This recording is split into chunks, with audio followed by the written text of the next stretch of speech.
नमस्कार। आज की खबर हर नौकरी पेशा व्यक्ति के लिए बेहद जरूरी है, क्योंकि आपकी सैलरी स्लिप, जिसे आप हर महीने बस सरसरी नजर से देखते हैं, वो आपकी जेब, आपके टैक्स और आपकी पूरी फाइनेंशियल प्लानिंग पर गहरा असर डालती है।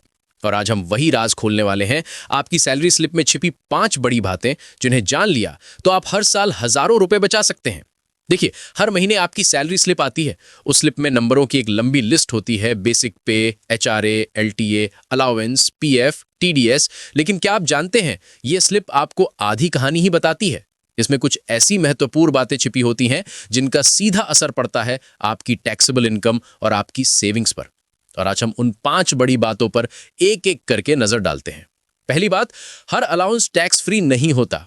आपकी स्लिप में HRA, LTA, special allowance, convenience allowance जैसी चीजें दिखेंगी, लेकिन आपको यह नहीं बताया जाता कि इनमें से कितना हिस्सा टैक्स फ्री है और कितना टैक्सेबल।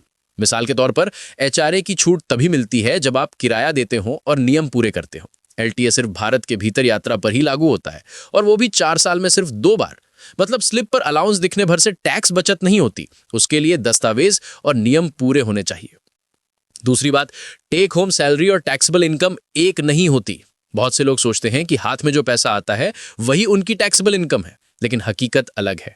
टैक्सेबल इनकम में वो चीजें भी शामिल होती हैं जो आपकी स्लिप आपको साफ साफ नहीं बताती।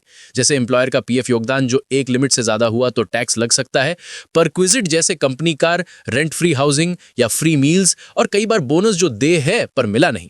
इसी वजह से आपकी सैलरी स्लिप के आंकड़े और फॉर्म 16 के आंकड़े अलग दिखाई देते हैं। तीसरी बात, 80C और बाकी टैक्स डिडक्शन सैलरी स्लिप पर नहीं दिखते। आपकी स्लिप में पीएफ कटौती, टीडीएस और प्रोफेशनल टैक्स जरूर दिखेगा, लेकिन आप पीपीएफ, ईएलएसएस, लाइफ इंश्योरेंस, बच्चों की ट्यूशन फीस, हेल्थ इंश्योरेंस या होम लोन ब्याज जैसे डिडक्शन क्लेम कर रहे हैं या नहीं, स्लिप ये नहीं बताती। अगर आपने समय पर एचआर को दस्तावेज नहीं दिए तो ये सभी टैक्स सेविंग विकल्प आपकी स्लिप पर नजर भी नहीं आएंगे और आपके टीडीएस की कटौती बढ़ जाएगी। चौथी बात, टीडीएस अंतिम टैक्स में ही होता। बहुत से लोग मान लेते हैं कि स्लिप में जितना टीडीएस कटा वही उनका साल का टैक्स है, लेकिन टीडीएस सिर्फ एक अस्थायी कटौती है। असली टैक्स तब तय होता है जब आप आईटीआर फाइल करते हैं, जहां आपकी पूरी इनकम, सारे डिडक्शन और छूट एक साथ जोड़े जाते हैं। हो सकता है कि कम टैक्स निकल आए या फिर आपको रिफंड भी मिल जाए। पांचवी बात, पुरानी और नई टैक्स व्यवस्था आपकी स्लिप में स्पष्ट नहीं होती।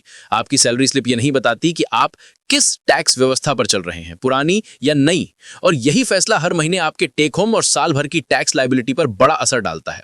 बहुत से लोग तुलना किए बिना एक विकल्प चुन लेते हैं और साल के अंत में पता चलता है कि उन्होंने हजारों रुपए ज्यादा टैक्स दे दिया।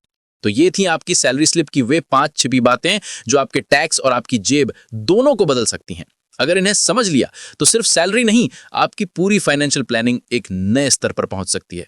ऐसी ही अहम जानकारी के लिए जुड़े रहिए, देखते रहिए आपका अपना अपडेट। साथ ही टेकनेट इंडिया चैनल को सब्सक्राइब करें ताकि हम आपके लिए ऐसे ही जागरूक करने वाले फाइनेंस वीडियो लाते रहें।